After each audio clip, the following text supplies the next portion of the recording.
Thank you and welcome back to the third, final segment of the show for this morning. And of course, we've been joined by Miss Kathy Buckner. Miss Buckner is a former member of the Matthew 25 homeless organization, and she is also a member of the homeless project that Mr. Daniels and Miss Greenlee are a part of. And of course, Miss Buckner, let me welcome you to the show this morning. Thank you. And let me tell you, Ms. Buckner, how delighted we are to have you here, because we know that you've been involved with the homeless population for quite a while, and that one of those organizations that you've been involved in is a very, very successful organization in Nashville, yes. And that was Matthew 25. Right, I worked there. Let's talk about that, and then leading up to your new activity involved in the homeless project that we talked about earlier. Okay, and it's the Nashville Homeless Power Project is Nashville the name of that Homeless. organization. Very good. Yes. I worked at Matthew 25 for 12 years as a program director. And it was a successful program that actually helped. I worked with homeless vets to get them off the street. There are at least 500 homeless veterans on the street in any one night here in Nashville. There's already homeless individuals coming back from this war homeless. Before I left there and started working with the Nashville Homeless Power Project, there were already 2 that came in December. And so I know there are going to be more from this war homeless than are now homeless from the Vietnam War. Right, because most veterans are Vietnam veterans. I was solicited by the Nashville Homeless Power Project to actually come in and work with them because of my work with the Homeless Commission. And it is extremely important that Nashville is true to their promise. As the Homeless Commission, we were one of the 10 key cities that the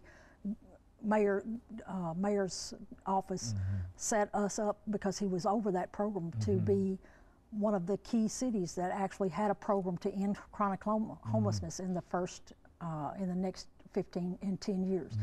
And we are sorely behind in our promise to do that. And that's one of the things I'm working on with the Nashville Homeless Power Project, is to do what we call the Housing Options Program, which will also work towards getting some housing that will be run by formerly homeless and formerly homeless people to serve homeless and formerly homeless people, because we know best what the problems are and know how to deal with the population and want to be able to do that. But the city also needs to make good on their promise, because there is a need for a service center downtown or somewhere else where people can get in out of the elements, that they can use a restroom, that they can get something to eat without having to do panhandling. And it is our responsibility as a community to not have people sleeping in places where, under the bridges, where humans are not supposed to be sleeping. You know, as a matter of fact, you know, it simply occurs to me that you've had an opportunity to be involved in this for a long time, and do you see any real progress that we've made in Nashville over the last many years dealing with this as an issue? That is, more housing, more shelter for the disadvantaged individuals, those individuals who might fall into the homeless category? Unfortunately, we have with our Hope 6 programs or whatever, torn down public housing and put back housing that is better, because we do recognize that public housing clusters do not work. But the people who are moving into those units are not the people who moved out of them. And so there's not enough housing that is based on somebody's income, that is for people who are waiting on disability that don't have an income.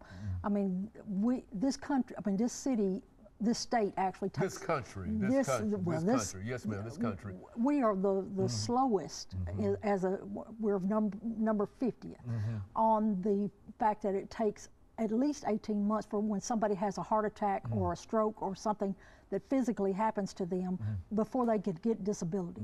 And why does somebody have to become homeless, lose everything they had, worked for, had, in order to be able to get what they worked for?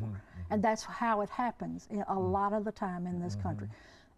This also is about a third of the homeless in Nashville have mental health issues, and there's not any help for them. There's not any housing, not enough housing. There's a little bit, but there's not enough outreach workers to go out there and say, okay, this person is having a problem, needs medication, needs supervision, needs help. Instead, they're using the jail system and the Department of Correction as shelter, and that's not right. It's really not right. And